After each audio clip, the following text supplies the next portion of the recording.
Hello students. आज जो हम हमारे मार्केटिंग मैनेजमेंट का टॉपिक पढ़ रहे हैं, उपभोक्ता व्यवहार के अध्ययन का महत्व। यह एक इम्पॉर्टेंट टॉपिक है, जैसा कि मैंने आपको पिछले वीडियो में भी बताया था। और इसके जो पॉइंट्स थे उसको हमने इसके पहले वाले वीडियो में स्टडी किया था। अब आगे के पॉइंट्स हम इस वीडियो में डिस्कस करेंगे। तो नेक्स्ट हमारा पॉइंट है विपणन नियोजन में योगदान। विपणन नियोजन करते समय उपभोक्ता के व्यवहार को प्रभावित करने वाले व्यक्तिगत एवं वातावरण के सभी घटकों पर विचार करना परम आवश्यक होता है। तो हम ये इस प्रकार हम देखते हैं कि विपणन नियोजन करते समय उपभोक्ता के व्यवहार को प्रभावित करने वाले जो तत्व होते हैं उन पर हम विचार करते हैं, और इस प्रकार उपभोक्ता व्यवहार का अध्ययन विपणन नियोजन प्रक्रिया के एक प्रमुख चरण को पूरा करने में योगदान देता है। नेक्स्ट इज वितरण कार्यक्रम के प्रति उपभोक्ताओं की प्रतिक्रियाओं की जानकारी।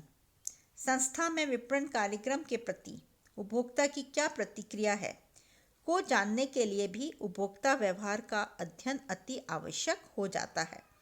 ऐसे अध्ययन से प्राप्त निष्कर्षों के आधार पर उसमें आवश्यक सुधार एवं परिवर्तन किया जा सकता है।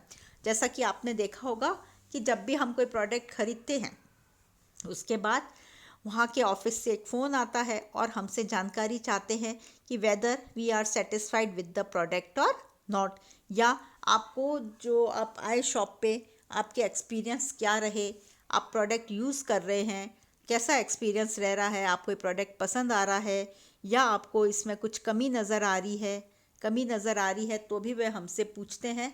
तो एक फीडबैक फॉर्म हमसे अक्सर भरवाया जाता है, जिससे कि जो उनका विपणन कार्यक्रम है उसके प्रति जो उपभोक्ता है उसकी प्रतिक्रियाओं की जानकारी भी प्राप्त हो जाती है, जिससे कि वे अपने उत्पाद में परिवर्तन भी कर सकते हैं कि उपभोक्ता को कौन सी चीज़ पसंद नहीं आ रही है, उस हिसाब से वे अपने उत्पाद में परिवर्तन भी करते हैं। नेक्स्ट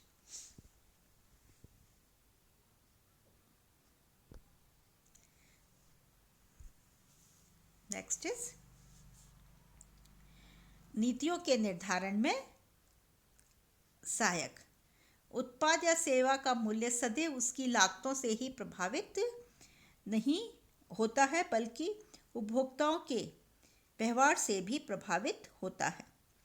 मूल्य निर्धारित करते समय उपभोक्ता के मूल्य चुकाने की इच्छा एवं क्षमता दोनों को ही अध्ययन में रखना पड़ता है। ये है कि हम देखते हैं कि कई उपभोक्ता ऐसे होते हैं जो कि उत्पाद के मूल्य से ही उसकी श्रेष्ठता को आंकते हैं। यानी कि हम कहते हैं ना कि बहुत महंगा है इसलिए बहुत बढ़िया क्वालिटी का होगा। इसके विपरीत कुछ लोग ऊंचे मूल्य के उत्पाद की तरफ आंख उठाकर भी नहीं देखते। इस प्रकार कुछ उपभोक्ता छूट या रिबेट जब सेल्स चलती है वहाँ से सेवाओं या वस्तु को खरीदना पसंद करते हैं, और कुछ उपभोक्ता जो होते हैं उधार पर या किस्तों पर भुगतान की सुविधा पर ही उत्पाद क्रय करते हैं। आपने देखा होगा कि आपके कई फ्रेंड्स हैं जो इस बात की वेट करते हैं कि कब सेल लगेगी, ब्रांडेड प्रोडक्ट्स में कब सेल लगेगी, तब वह सेल से ही ऐसी वस्तुओं को खरीदना पसंद करते हैं, क्योंकि बहुत से उपभोक्ताओं के दिमाग में साइकोलॉजिकल ये होता है कि सेल लगी है तो हमें वही वस्तु 50% ऑफ पे मिल रही है। ऐसे लोग सेल का जो होती है सीजनल सेल्स लगती हैं उसका इंतज़ार करते हैं।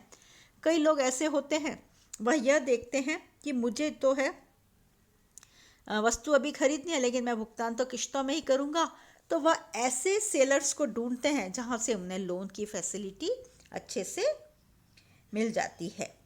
तो उपभोक्ता व्यवहार का अध्ययन करने से क्या फ़ायदा होता है इससे कि मूल्य और मूल्यों नीतियों के निर्धारण में सुविधा मिल जाती है।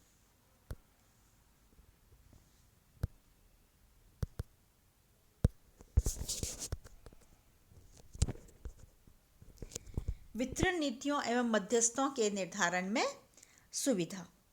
उपभोक्ता व्यवहार के अध्ययन से वितरण नीतियां हैं हमारी, मध्यस्थ हैं, उसके निर्धारण में भी सुविधा होती है। उपभोक्ताओं के व्यवहार का अध्ययन करके हम ये ज्ञात कर सकते हैं कि वह कोई भी उत्पाद जो है कब खरीदेंगे, कहाँ से क्रय करना पसंद करेंगे। यदि उपभोक्ता कभी भी तथा कहीं से भी उत्पाद खरीदने के आदी हैं, तो विपणनकर्ता को अपने माल के वितरण एवं मध्यस्थ प्रत्येक स्थान पर रखने होते हैं। उसे अनेक फुटकर व्यापारियों से अपनी सेवाएं लेनी पड़ती हैं। जैसे आपने देखा होगा कि जो भी खाने पीने के प्रोडक्ट्स होते हैं वह आपको हर दुकान पर मिल जाएंगे। वहाँ पे हर ब्रांड की वस्तु भी जो है वह मिल जाएगी। इसके विपरीत यदि वह किसी उत्पाद को केवल कुछ विशिष्ट बाज़ारों या सुपर बाज़ारों से खरीदना पसंद करते हैं, तो कुछ डीलर्स या फ्रेंचाइजी दुकानों की नियुक्ति कर सकते हैं। इसी तरह से यदि उपभोक्ता घर बैठे क्रय करना चाहता है, तो कई उत्पादक हैं जो आजकल ऑनलाइन सेल पर ही बल देते हैं। ऐसी सभी सूचनाएं जो है वो कहाँ से ज्ञात होंगी? उपभोक्ता व्यवहार के अध्ययन से ही पता चल सकती है। नेक्स्ट है संवर्धनात्मक नीतियों एवं मिश्रण के निर्धारण में सहायता। उपभोक्ता व्यवहार के अध्ययन से और क्या प्राप्त हो सकता है कि जो सूचनाओं का उपयोग है वह संवर्धनात्मक नीतियों के निर्धारण में भी सहायक होता है। जो हमारे मार्केटर्स हैं वह क्या करते हैं, उपभोक्ता की क्रय निर्णय प्रक्रिया के अनुरूप ही जो है ऑर्गेनाइजेशन के विज्ञापन अभियान, व्यक्तिगत विक्रय, सेल्समैनशिप, विक्रय, सेल्स प्रमोशन आदि से संबंधित नीति का निर्धारण करते हैं।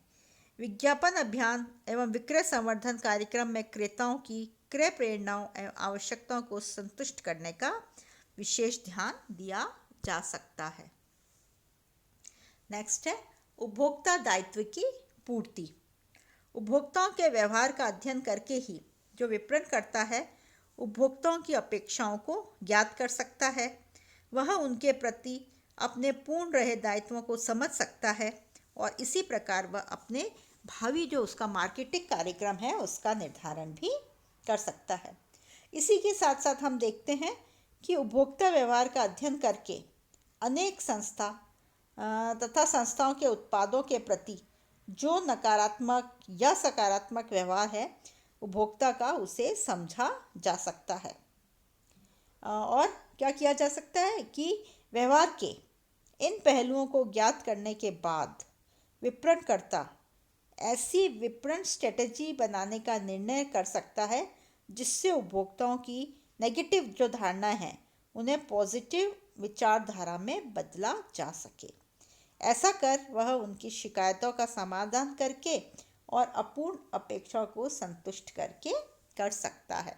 इस प्रकार हम कंक्लूजन में ये कहेंगे कि उपभोक्ता व्यवहार का अध्ययन करना अपने आप में एक बहुत ही इम्पोर्टेंट है और जो एक मार्केटर है उसके लिए कंज्यूमर के व्यवहार का अध्ययन करना बहुत आवश्यक है, क्योंकि उसी के आधार पर वह अपनी मार्केटिंग की स्ट्रेटजीज बनाएगा कि वस्तु का मूल्य क्या रखा जाना चाहिए, वस्तु की पहुंच कहाँ कहाँ होनी चाहिए और वस्तु को के लिए क्या क्या विज्ञापन या हम कहें कौन कौन सी सेल्स प्रमोशन की टेक्निक्स को अपनाया जाना चाहिए। एग्ज़ाम के पॉइंट से भी आपका ये टॉपिक बहुत ही इम्पोर्टेंट है, इससे अवश्य आप पढ़ें।